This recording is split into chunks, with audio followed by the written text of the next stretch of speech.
지난주에 우리 77문답까지 했습니다. 오늘은 78문답부터 81문답까지를 공부하도록 하겠습니다. 우리가 지난 시간에 뭐에 대해서 배웠는지 기억나십니까? 지난 시간에 성화에 대해서 배웠어요. 그리고 양자에 대해서 배웠어요. 그리고 의롭게 되는 것에 대해서도 배웠었죠. 의롭칭의 성화, 양자됨. 그래서 지난 시간에 칭의와 성화의 그 차이점까지 배웠는데, 이게 어떤 큰 주제 아래서 배웠냐면 보이지 않는 교회 지체들이 은혜 안에서 그리스도와 나누는 교제라는 그 큰 주제 안에서 이걸 배운 거예요. 그러니까 은혜 안에서 그리스도와 나누는 교제가 무엇입니까? 그 유익이 무엇인지를 배운 거예요. 그것이 바로 칭의, 성화, 양자됨 이런 것들이었어요. 오늘 이제 성화에 대한 이야기를 더 배우고요. 77문답부터 성화에 대한 얘기, 78문답부터로 했죠. 78문답부터 성화에 대한 이야기를 더 배우고, 이제 다음 시간에는 뭐에 대해서 배우냐면 82문답에 보면 영광 중에서 그리스도와 함께 누리는 교제는 무엇입니까? 큰 주제가, 아까 처음에 뭐라 했어요? 큰 주제가 은혜 중에서 그리스도와 함께 누리는 교제는 무엇입니까? 하고 칭의, 성화, 양자됨을 배웠다면, 그 다음 주부터는 영광 중에 그리스도와 함께 누리는 교제는 무엇입니까? 이런 주제를 배우는 거예요. 그래서 그 전에도 말했지만 은혜 중에 누리는 것, 영광 중에 이게 무슨 차이지? 이렇게 좀 헷갈릴 수 있는데, 은혜 중이라는 거 이렇게 생각하면 쉬울 것 같아요. 우리가 이 땅에 사는 동안 누리는 교제와 그 유익을 은혜 중에 누리는 이라고 표현하는 거. 영광 중에는 죽음 이후에 우리가 영화롭게 되고 하나님의 영광의 나라에 이르러서 누리게 되는 영원한 누리는 그것을 생각하면 될 것 같아요. 자, 오늘 78문답 같이 읽어보도록 하겠습니다. 왜 신자들은 성화를 완전히 이룰 수 없습니까? 성화를 완전히 이룰 수 없는 것은 그들의 모든 부분에 남아있는 죄의 잔재들과 성령을 끊임없이 거스르는 육신의 정욕 때문입니다. 이로 말미암아 그들은 자주 유혹에 빠져 넘어지고 많은 죄에 빠지며 그들이 하고자 하는 모든 영적인 섬김을 못하게 됩니다. 그리고 신자들이 행하는 최선의 일들도 하나님 보시기에는 불완전하고 더럽습니다. 네, 성화를 완전히 이루지 못합니까? 왜 그렇게 못합니까? 이 얘기했어요. 지난 시간에 이제 언급했던 것 중에 하나가 성화는 실질적으로 거룩해져가는 삶이라고 했어요. 우리의 삶이 거룩해져가는 건데, 이 땅에 사는 동안은 완벽한 성화를 이룰 수 없다. 어떤 교리들은, 어떤 교단들은 이 땅에서 완벽한 성화를 이룰 수 있다, 완전주의를 주장한다고 했어요. 그러나 그것은 잘못된 생각이에요. 도리어 마치 내가 노력을 최선을 다하며 이 땅에서 죄를 짓지 않는 상태가 될 수 있을 거라고 생각하는 잘못된 생각일 수 있는 거죠. 이 땅에 사는 동안은 여기서 말한 것처럼 우리 안에, 사람 안에 남아있는 죄의 잔재들과 육신의 정욕이라는 건 이 단지 그냥 신체, 몸뚱아리를 말하는 것이 아니라 우리 사람 내면에 있는 죄의 본성의 그 욕심 때문에 완벽한 성화를 이룰 수 없다는 거예요. 이 세상에 사는 동안은 그 잔재들이 여전히 남아있다는 걸 우리가 인정해야 돼요. 그래서 이 세상 끝나는 마지막 날, 우리가 이 육신이 죽고 육체가 죽어서 흙으로 돌아가고 우리의 영혼이 주님 곁으로 가는 그때는 이 육신의 정욕 자체를 벗어나는 거죠. 그렇죠? 그러나 이 땅에 사는 동안은, 이 육체를 가지고 있는 동안은 그 육신의 정욕과 끊임없이 싸워야 한다는 거 우리가 기억해야 된다는 거예요. 이 답변 자체가 좀 부정적으로 끝나는 것 같아요. 그래서 유혹에도 잘 빠지고 많은 죄에 빠지고 영적인 섬김을 못하게 됩니다. 그러니까 굉장히 부정적으로 이렇게 이야기하는 것 같아요.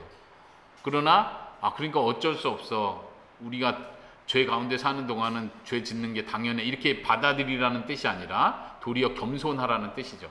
도리어 더 하나님을 의지하여, 성령님을 의지하여 죄와의 싸움을 끊임없이 고군분투해야 된다. 이걸 우리가 기억하면 좋겠어요.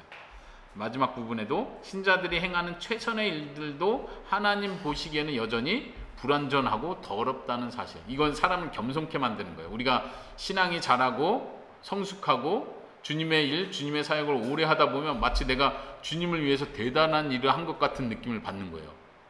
아, 내가 예전에는 성격이 이랬고 모습이 이랬는데 주님을 만난 후로 이렇게 많이 변화되고 주님을 위해서 이런 일을 했다라고 할 때 사람은 또 금방 교만해지기 쉬운 거예요. 내가 주님을 위해서 옛날에는 이렇게 악한 생각도 많이 하고 나쁜 생각도 많이 했는데 이제는 주님을 위해서 내가 이렇게 성숙했구나. 스스로 자만하지 말라는 거야.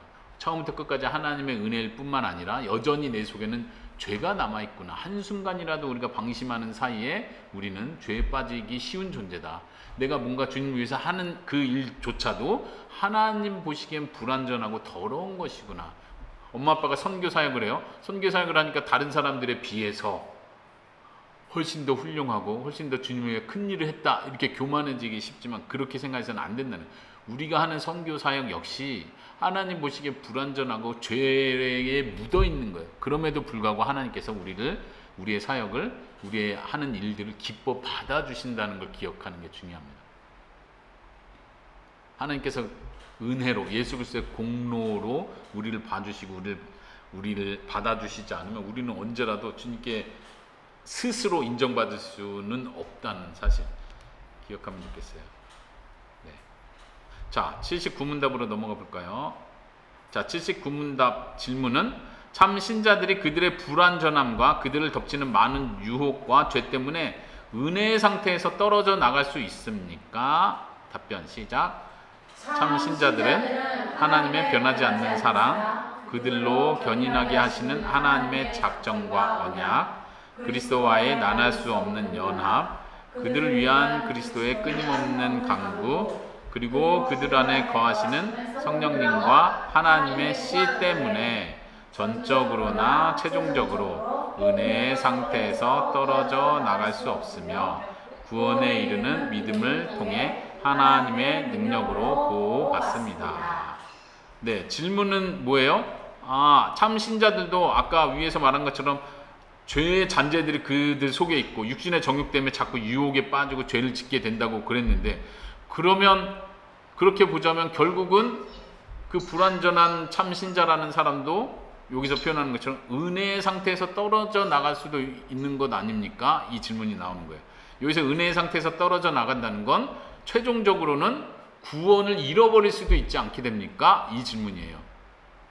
은혜의 상태는 뭐예요? 우리가 은혜로 구원받았어요. 은혜로 그리스도와 연합하게 됐어요. 은혜로 칭의를 받았고 은혜로 성화를 시작하게 됐다고 말했는데, 그때 그 은혜의 상태가 딱 끝나는 수도 생기지 않습니까? 왜냐하면 우리는 연약하고 우리 속에 죄가 있고 우리 육신의 정욕이 계속해서 죽을 때까지 우리를 괴롭히고 죄를 짓게 만든다면 결국 그것 때문에 이 은혜의 상태에서 떨어져 나갈 수도 있지 않습니까? 라고 묻는 거예요. 거기에 대한 답변은 맨 마지막 문장에서 이르는 것처럼 하나님의 능력으로 보호받습니다. 이게 답변이에요. 다시 말하면 은혜에서 완전히 떨어져 나가는 경우는 없습니다. 이렇게 대답하는 거예요. 이것이 참 신비롭고 말 그대로 은혜로운 소식인 거예요. 왜요? 나는 연약하지만 그럼에도 불구하고 말 그대로 하나님의 능력으로 내가 보호받는구나. 이야, 신기하다. 우리 사람의 생각으로는 이게 이해가 안 돼요. 그래서 우리 사람은 예수님을 믿고 복음을 듣고 믿는다고 할지라도 자꾸 이 유혹에 빠지는 거예요. 생각이 자꾸 이 사람의 본래 패턴으로 빠져요. 그게 뭐냐면 내가 못했으니까 내가 하나님으로부터 멀리 떨어져 나가는구나, 이 느낌이에요. 그러니까 인과응보의 원리 철저히 그 안에서만 움직이는, 인과응보의 원리와 하나님의 은혜의 원리는 전혀 상충되는 거예요. 인과응보는 내가 잘못했으니까 내가 벌을 받는 거예요. 내가 죄를 졌기 때문에 하나님하고 멀어져야 되는 거예요. 내가 더 노력하는 거에서 게을리했기 때문에 그만큼 하나님께로부터 인정을 받지 못하고 사랑을 받지 못하는 게 인과응보의 원리라면, 하나님께서는 이제부터 우리를 은혜로 대하시겠다는 거예요. 그래서 죄 아래 있지 않고 법 아래 있지 않고 은혜 아래 있다. 로마서에서 말하는 게 바로 그런 표현이에요. 하나님께서 우리의 부족함과 잘못에도 불구하고 하나님의 사랑과 하나님의 그 능력으로 우리를 보호해 주신다. 그렇다고 해서 우리를 완벽하게 만들지는 않으시는 거예요. 우리의 죄를 완전히 없애버리시진 않는 거예요. 여전히 우리는 우리 속에 죄를 느끼면서 겸손해지는 거예요. 여전히 하나님을 의지하게끔 만드시는 거예요. 그렇지만 하나님이 그 이유 때문에 우리를 버리시거나 너가 죄 짓는 그 욕심대로 또 죄를 졌으니까 이제 더 이상 너를 보호해주지 않을 거야 라고 말씀하시지 않는다는 거예요. 이것이 복음이고 이것이 하나님의 은혜입니다. 네. 자, 여기 이제 앞부분을 좀 더 자세히 읽어봅시다. 앞부분에서는 우리가 왜 어떤 이유에서 어떤 근거로 하나님께서 하나님의 보호하심을 받는지를 설명하는 거예요. 몇 가지가 있어요. 그 근거가 뭐냐면 첫 번째, 하나님의 변치 않는 사랑 때문에 우리는 보호를 받습니다. 은혜에서 떨어지지 않습니다. 첫 번째, 하나님의 변치 않는 사랑. 기억하십시오. 어떤 사랑이요? 변하지 않는 사랑. 엄마 아빠는 자녀들을 사랑하고 희생하고 하지만 여전히 엄마 아빠의 사랑은 엄마 아빠의 인간적인 감정에 따라서 오르락내리락 하죠. 이 녀석 꼴도 보기 싫어 뭐 이럴 때가 있고, 그래 너 한번 당해봐. 어느 때는 막 긍휼의 마음이 가득하다, 어느 때는 미운 마음이 들기도 해요. 엄마 아빠도. 그렇지만 하나님의 사랑은 어떻다고요? 변하지 않는다. 이거는 우리가 사람이 상상할 수 없는 사랑이에요. 우리는 말로는 쉽게 난 너를 향한 사랑 변하지 않아, 뭐 10년이 지나도 변치 않을 거야, 뭐 말은 이렇게 쉽게 하지만 변하지 않는다는 건 사람에겐 불가능해요. 사람은 감정에 의해서 왔다 갔다 하는 존재니까. 그러나 하나님께서는 사랑하신다 할 때 철저히 완전한 사랑을 변하지 않게, 더 커지지도 않고 더 작아지지도 않는 사랑. 이해해요? 더 커지지 않는 사랑. 이 표현이 좀 이상하긴 한데 하나님 사랑이 계속 더 커져야 되는데 하나님의 사랑은 최고치로 항상 유지가 된다는 걸 기억하세요. 줄어들지 않는다는 사실. 더 커질 수 없는 사랑. 그렇죠. 그 표현이 좀 서운하죠. 하나님의 사랑이, 나를 향한 사랑이 더 커지면 좋겠는데 커지진 않아요. 근데 하나님은 최고치로 우리를 사랑하신다는 걸 기억해야 돼요. 왜냐하면 우리가 느끼는 하나님의 사랑은 계속 커지는 게 맞아요. 왜냐면 난 하나님의 사랑을 한 번에 다 수용할 수 없기 때문에 조금 느끼는, 하나님이 날 이만큼 사랑하시는구나, 너무 고맙다. 근데 10년 지나고 나니까 옛날에 느꼈던 그 10년 전에 느꼈던 그 크다는 사랑이 그게 큰 정도가 아니구나. 지금 보니까 하나님의 사랑이 진짜 어마어마한 거였구나. 그리고 시간이 더 갈수록 더 크게 느끼는 거야. 야, 감당할 수 없는 사랑이구나. 그렇지만 하나님께서 우리를 향한 사랑은 변하지 않았어요. 항상 그렇게 사랑해 오셨던 거예요. 때로는 하나님께서 우리에게 고난을 주십니다. 어려운 일을 주십니다. 우리의 기도를 듣지 않는 것 같아 보일 때도 있습니다. 그럼에도 불구하고 하나님의 사랑의 방식은 변하지 않는 거예요. 최고로 우리에게 가장 좋은 것을 주기 위한 그 방식으로 우리를 사랑하십니다. 그게 때로는 우리가 느끼기에 하나님 너무하세요 이런 느낌이 받을 수도 있고, 하나님이 멀리 떨어져 있는 것 같은 느낌을 받을 수도 있지만 그건 우리 편에서의 느낌이라는 거예요. 하나님의 사랑은 변하지 않는다는 사실, 이거를 믿을 수 있다면, 그 믿음이 있다면 우리는 이 확신을 가질 수 있을 것 같아요. 하나님의 그 변하지 않는 사랑 때문에 우리는 은혜의 상태에서 떨어지지 않는구나. 우리가 생각하는 건 아까 말한 대로 인과응보의 원리 때문에 내가 죄를 이만큼 많이 졌으니까 하나님이 나를 이젠 덜 사랑하겠지 이렇게 생각하는 거예요. 사람은 그래요. 예전엔 그래도 열심히 기도 생활하고 교회도 하고 정말 했는데 세월이 지나면서 남자친구 만나면서 나도 타락한 것 같고, 옛날에는 가정예배도 하면서 꾸준히 예배라도 드렸는데 이제는 뭐 애기 키우느냐고 이제 더 멀어진 것 같고, 하나님도 나에게 많이 실망하셨겠지. 그럴 수밖에 없어. 나도 나를 이렇게 실망하는데. 이게 잘못된 생각이라는 거예요. 우리가 기억해야 될 건 하나님의 사랑은 변하지 않는다. 두 번째 근거. 하나님은 미리 실망하신. 그쵸. 하나님은 이미 다 알고 계신 거죠. 그럼에도 불구하고 사랑을 시작하셨다는 사실. 성경의 표현으로 하자면 우리가 죄인 되었을 때 우리를 사랑하셨다. 그러니까 우리가 좀 잘하고 있을 때 사랑했으면 잘하니까 사랑했구나 생각할 텐데 그게 아니라는 거예요. 우리가 최악의 상태일 때 하나님이 이미 우리를 사랑하셨다. 그걸 기억해야겠죠. 그걸 믿는다면 우리가 정말 하나님의 사랑을 계속 확신해 나갈 수 있을 것 같아요. 자, 두 번째 근거. 견인하게 하시는 하나님의 작정과 언약. 이거는 하나님의 사랑의 근거에서 하나님께서 약속하신 게 있어요. 끝까지 구원하시겠다고 성경을 통해서, 말씀을 통해서 약속하셨을 뿐만 아니라 하나님은 그걸 처음부터 작정하셨다, 계획하셨다는 거예요. 작정을 하고 계획하셨기 때문에 그거를 하나님의 이름으로 친히 언약을 맺으셨다. 그 언약의 중보자가 바로 예수 그리스도이신 거죠. 그 근거로 하나님께서 이 약속을 깨지 않는 한 우리를 버리시지 않는 거예요. 우리를 근거로, 우리가 잘하는 걸 근거로 언약을 맺은 게 아닌 거예요. 우리가 죄인 되었을 때 우리와 상관없이 예수 그리스도, 성자 예수님과 성부 하나님께서 언약을 맺으신 거예요. 그리고 그 언약을 성취하시는 분도 하나님이신 거예요. 우리와 상관없이 하나님, 삼위 하나님께서 맺으신 그 언약 안에서 우리는 구원을 받는 거예요. 그렇기 때문에 우리가 은혜의 상태에서 떨어져 나가는 일은 없다고 말할 수 있는 거죠. 또 세 번째 근거, 그리스도와의 나눌 수 없는 연합. 이건 실질적으로 우리와 그리스도와 이미 연합을 맺었기 때문에, 맺었다면, 물론 여기에 전제되는 건 참된 크리스찬, 거듭난 크리스찬, 진짜로 하나님의 택함을 받고 거듭난 사람, 양자된 사람 안에서 그 근거로 얘기하는 거죠. 그리스도의 연합이 우리의 죄 때문에 끊기거나 우리가 잘못하고 계속 넘어지는 걸 반복했기 때문에 그리스도의 연합이 이제는 끝이야 라고 하지 않는다는 거예요. 끝나지 않는다. 그 이유는 여기 네 번째로 설명되는 것, 그들을 위한 그리스도의 끊임없는 간구. 예수님께서 우리 죄를 위해서 죽으셨을 뿐만 아니라 우리를 위해서 끊임없이 간구하신다, 기도하신다. 예수님께서 기도하신다는 사실은 참 이건 우리에게 복된 사실입니다. 우리가 그거를 좀 많이 묵상하면 좋겠어요. 말 그대로 때로는 우리가 기도를 게을리해요. 때로는 우리가 예수님께서 겟세마네 동산에서 마지막 기도할 때 제자들에게 깨어서 기도해라 했는데 제자들은 기도하지 못하고 잠들었잖아요. 그러나 예수님은 기도하셨죠. 예수님은 자신을 위해서 기도했을 뿐만 아니라 제자들을 위해서도 기도하신 거예요. 베드로가 3번 부인할 거 예수님 예언하셨죠. 그러면서 예수님이 뭐라고 말하냐면 베드로에게 사탄이 너를 끌고 가려고 나에게 고소했지만 나는 너를 위해서 기도했다. 기도한다라고 말씀하세요. 예수님이 기도하는 것 때문에 우리는 사단에게 영원히 끌려가지 않는 거예요. 사단의 밥이 되지 않는 거예요. 끊임없는 예수님의 간구. 예수님께서 왜 우리를 위해서 그렇게 간구하실까요?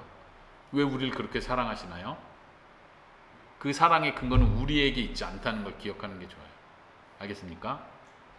이거를 이해하는 게 참 받아들이고 깨닫는 게 참 쉽지 않아요. 계속 강조하지만 변하지 않는 사랑을 받아들이는 거, 이해하고 믿는 게 쉽지 않은 것처럼 그리스도께서 왜 나를 위해서 끊임없이 간구하시나? 난 이렇게 못났는데.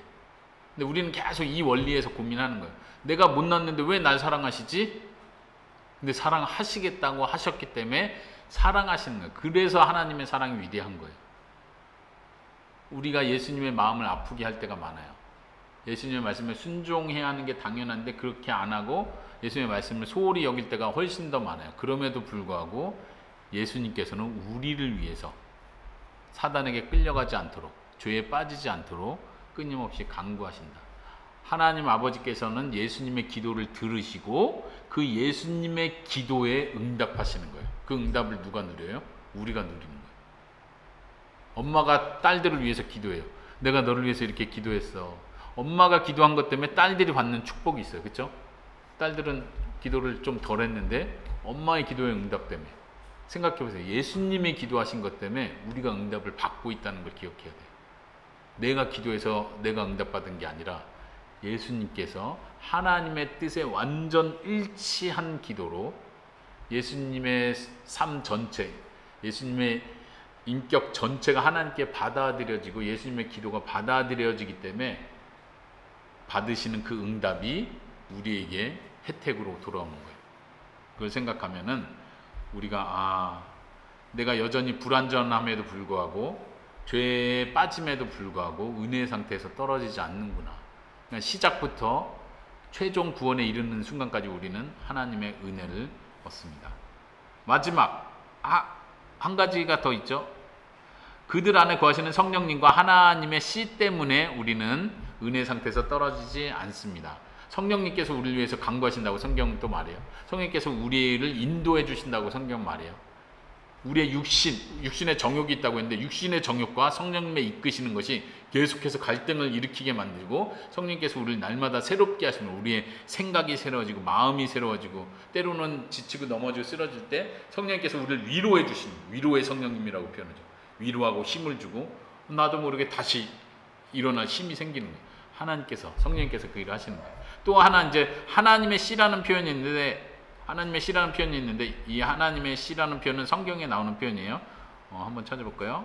여기 요한 1서 3장 9절에서는 하나님께로부터 난 자마다 죄를 짓지 아니하나니 이는 하나님의 씨가 그의 속에 거함이요 그도 범죄하지 못하는 것은 하나님께로부터 났음이라. 이 하나님의 씨도 이제 하나님의 말씀 혹은 성령님의 역사 이렇게 이해하기도 하는데, 이 그 웨스트민스터 대교리 문답을 해설하신 목사님께서는 이 부분을 뭐라고 표현했냐면, 하나님의 씨는 성령의 능력으로 중생받은 신자의 마음에 새롭고 거룩하게 창조된 본성을 의미한다.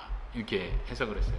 물론 이 해석은 좀 차이가 있을 수 있지만 하나님께서 우리를 새롭게 하셨어요. 물론 성령님의 새롭게 하심으로 우리가 새롭게 됐어요. 이것은 한번 주어지고 다시 뺏어가는 어떤 게 아니에요. 썩지 아니할 하나님의 말씀과 썩지 아니할 성령의 은혜로 새롭게 하심으로 이렇게 됐다는 걸 우리가 고백할 수 있죠.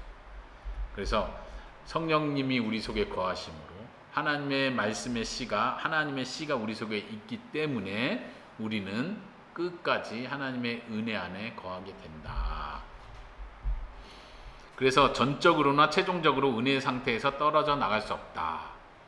그것을 믿고 확신할 수 있기를 바랍니다. 여기서 하나 더 생각해야 될 건, 최종적으로, 전적으로 은혜의 상태에서 떨어나가지 않는다. 이 말 속에는 뭐가 있냐면, 부분적으로, 여기요, 부분적으로나 일시적으로 은혜의 상태에서 떨어져 나갈 수 있다는 걸 암시하고 있는 거예요. 이해합니까? 이것 동시에 두 가지를 같이 생각해야 돼요. 하나는 구원의 확신, 최종 구원에 대한 확신을 가져야 돼요. 나는 여전히 부족하지만 하나님의 이러이러한 약속 때문에, 하나님의 성품 때문에 나는 최종 구원을 받는구나, 감사하다, 은혜로다, 이걸 고백하는 게 하나고, 여기서 또 하나 살짝 경고하는 건 뭐냐면, 부분적으로 일시적으로 은혜의 상태에서 떨어져 나갈 수도 있구나, 이거를 생각해야 됩니다. 언제 그러겠어요? 우리가 성령님의 음성 듣는 걸 게을리할 때, 기도하는 걸 게을리할 때, 말씀 묵상하고 순종하려고 하는 삶을 게을리하거나 내 양심을 통해서 말씀하시는, 가르쳐 주시는 그 인도하심을 멀리할 때, 고집 부릴 때, 그때는 은혜의 상태에서 떨어져 나갈 수 있는 거예요. 일시적으로, 부분적으로. 그 상태는 너무나 우리 크리스찬들에게 힘든 상태고 슬픈 상태고 암울한 상태가 되는 거예요.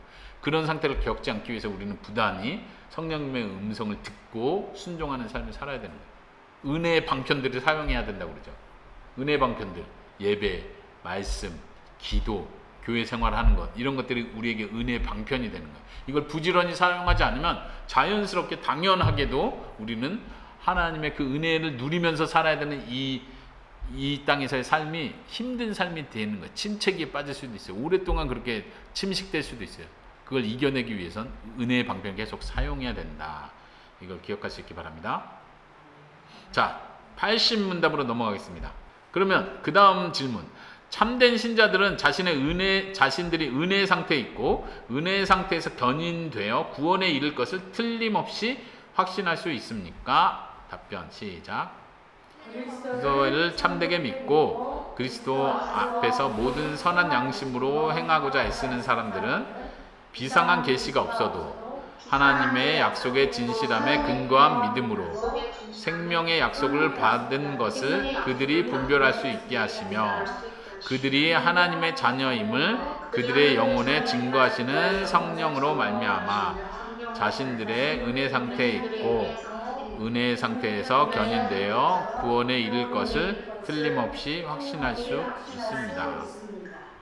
네, 우리 딸들은, 세 딸들은 다 세례를 받았어요. 신앙을 고백하고 세례를 받았어요.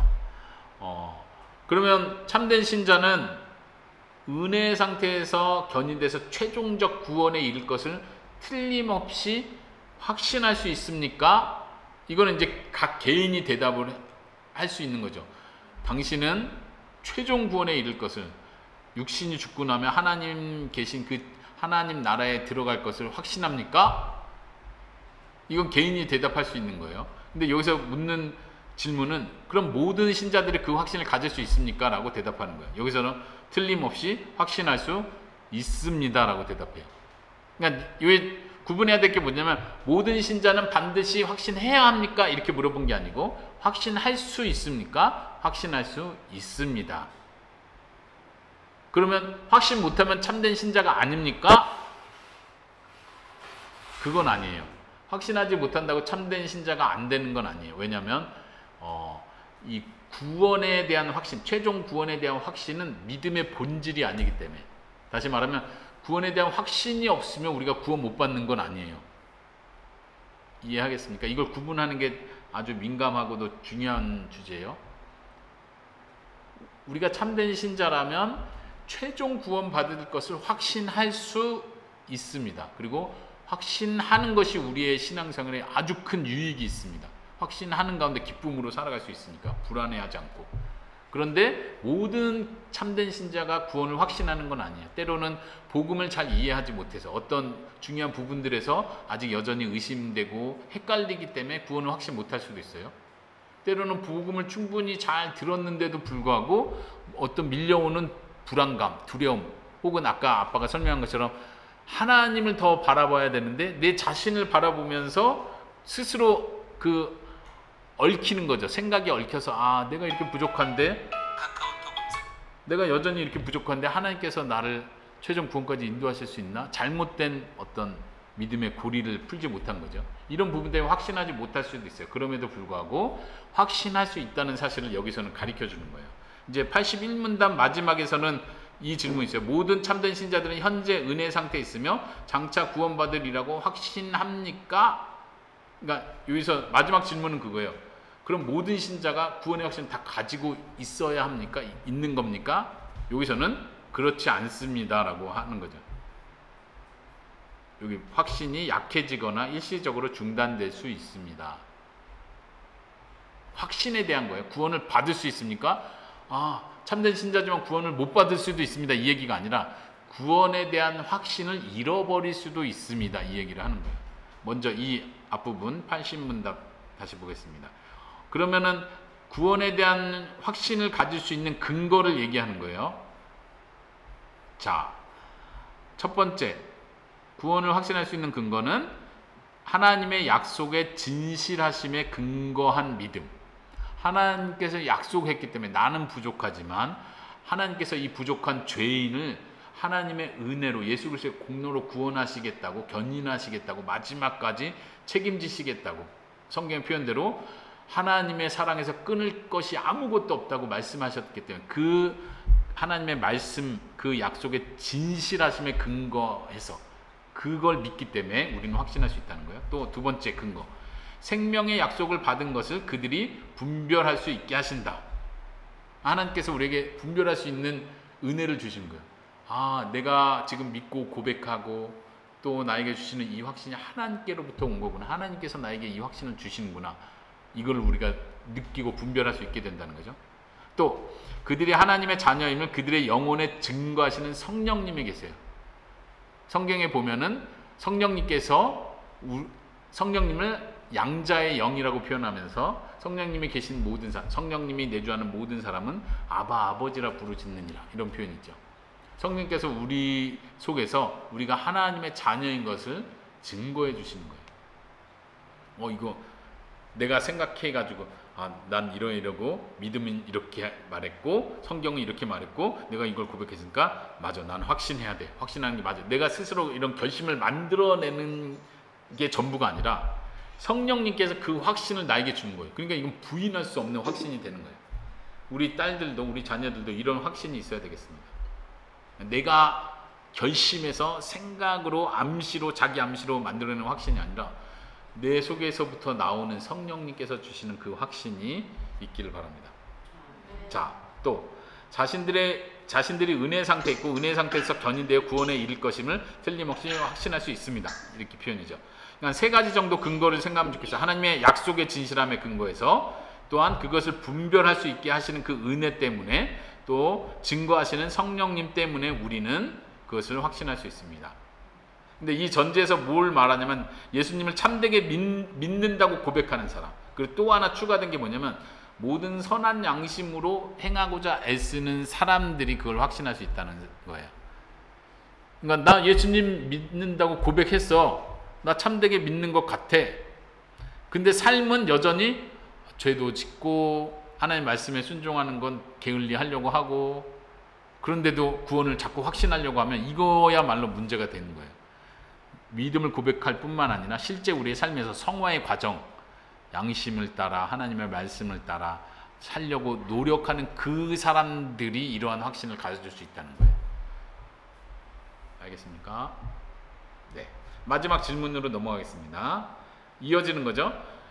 아까 말한 것처럼 모든 그럼 참된 신자들은 구원받을 것을 항상 확신합니까?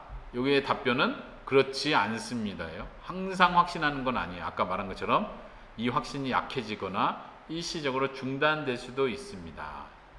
뒤에 부분까지 우리 같이 앞에서부터 읽어보겠습니다. 시작.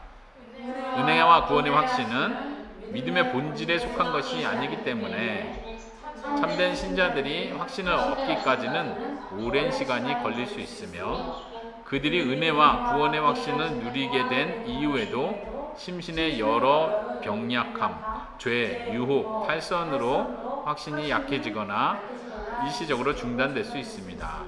그러나 하나님의 성령께서 그들과 항상 함께 하시고 그들을 도우시기 때문에 참된 신자들은 결코 완전한 절망에 빠지지 않습니다.